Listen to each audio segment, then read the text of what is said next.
Assalamualaikum warahmatullahi wabarakatuh. Di video ini saya akan sedikit memaparkan materi pada mata kuliah Sistem Informasi Akuntansi mengenai sebuah tinjauan. Sebelumnya, perkenalkan diri. Nama saya Neng Irmayanti dengan nomor induk mahasiswa 1022052 kelas C1 Prodi Akuntansi S1 Universitas Teknologi Digital. Di sini terdapat 3 poin yang akan saya jelaskan atau paparkan sedikit mungkin. Yang pertama yaitu akuntansi sebagai sistem informasi, kemudian sistem informasi akuntansi dan organisasi perusahaan, dan yang terakhir sistem.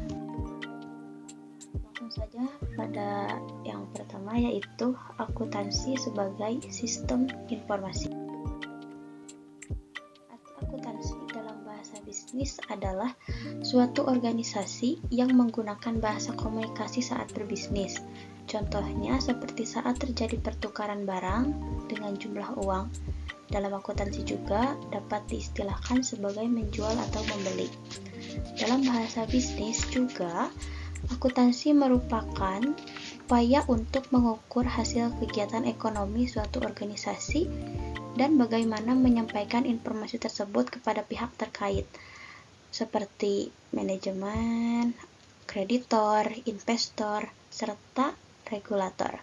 Dengan kata lain, akuntansi menggabungkan teori dan praktek terkait perhitungan uang. Yaitu sistem informasi akuntansi dan organisasi perusahaan. Sistem informasi akuntansi dibangun dengan tujuan utama untuk mengolah data akuntansi yang berasal dari berbagai sumber menjadi informasi akuntansi yang diperolehkan oleh berbagai pemakai untuk mengurangi resiko saat mengambil keputusan. Arti dari organisasi perusahaan adalah wadah persatuan dan kesatuan bagi perusahaan Indonesia yang didirikan secara sah atas dasar kesamaan jenis usaha, mata dagang, atau jasa yang dihasilkan ataupun yang didagangkan.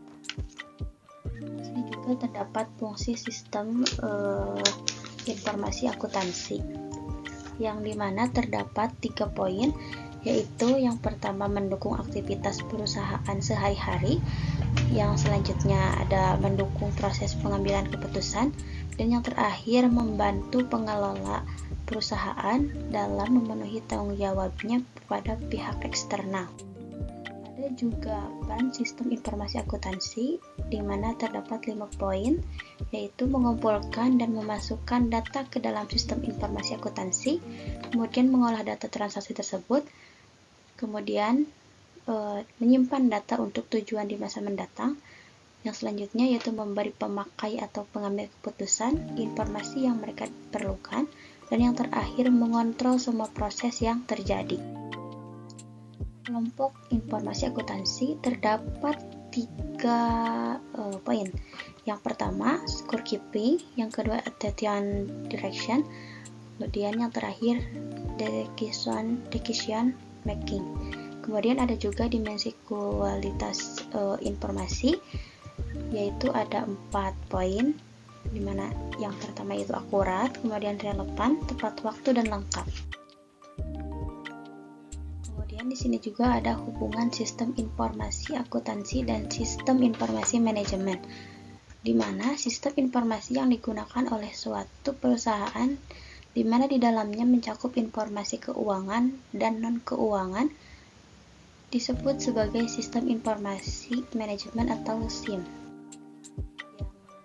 Yang terakhir ada sistem.